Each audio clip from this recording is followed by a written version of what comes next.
The Fisherman and His Wife, retold by Clifton Johnson. The ancient Greeks had a famous saying, nothing over much. The maxim calls not for total abstinence, but rather reminds us to avoid excess. We should know that too much of anything, even a good thing, may prove to be our undoing.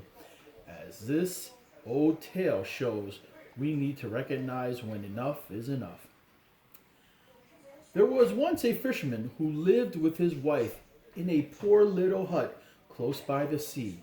One day, as the fisherman sat on the rocks at the water's edge, fishing with his rod and line, a fish got caught on his hook that was so big and he pulled so stoutly that he captured it with the greatest difficulty. He was feeling much pleased that he had secured so big a fish when he was surprised by hearing it say to him, "Pray let me live. I am not a real fish. I am a magician. Put me in the water and let me go." "You need not make so many words about the matter," said the man. "I wish to have nothing to do with a fish that can talk." Then he removed it from his hook and put it back into the water. "Now swim away as soon as you please," said the man, and the fish darted straight down to the bottom. The fisherman returned to his little hut and told his wife how he had caught a great fish, how it had told him it was a magician, and how, when he heard it speak, he had to let it go. Did you not ask it for anything?" said the wife. "No," replied the man. "What should I ask for?"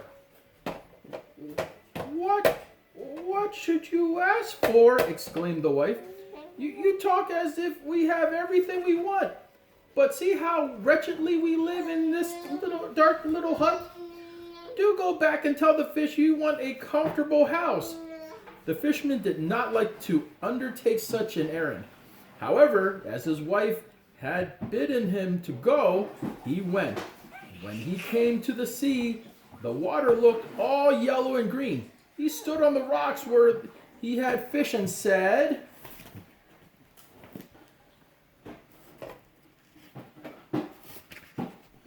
"Oh, man of the sea, come listen to me, for Alice, my wife, the plague of my life, have sent me to beg a gift of thee."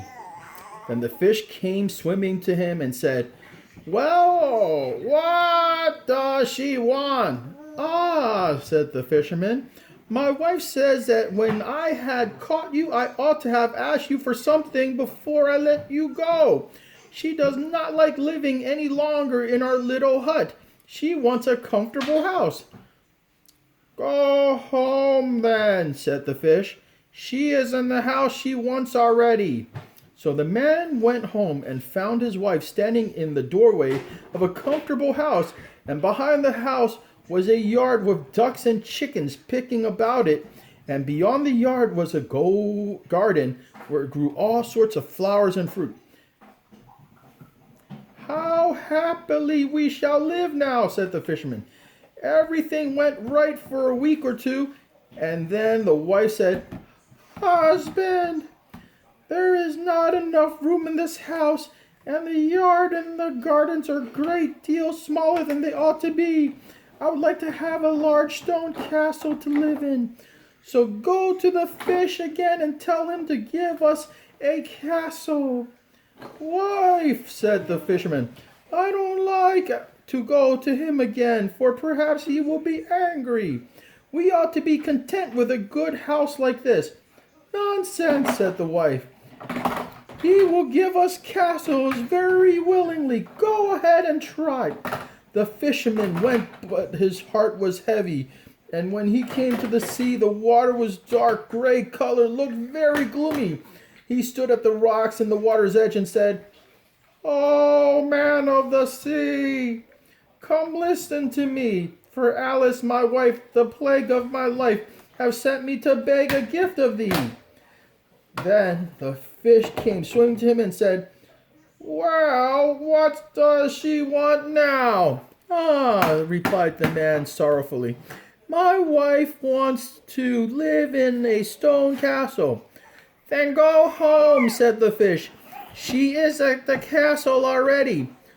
So away went the fisherman and found his wife standing before a great castle. See, she said, is this not fine? They went into the castle, and many servants were there, and the rooms were richly furnished with handsome chairs and tables. And behind the castle was a park half a mile long, full of sheep and goats and rabbits and deer.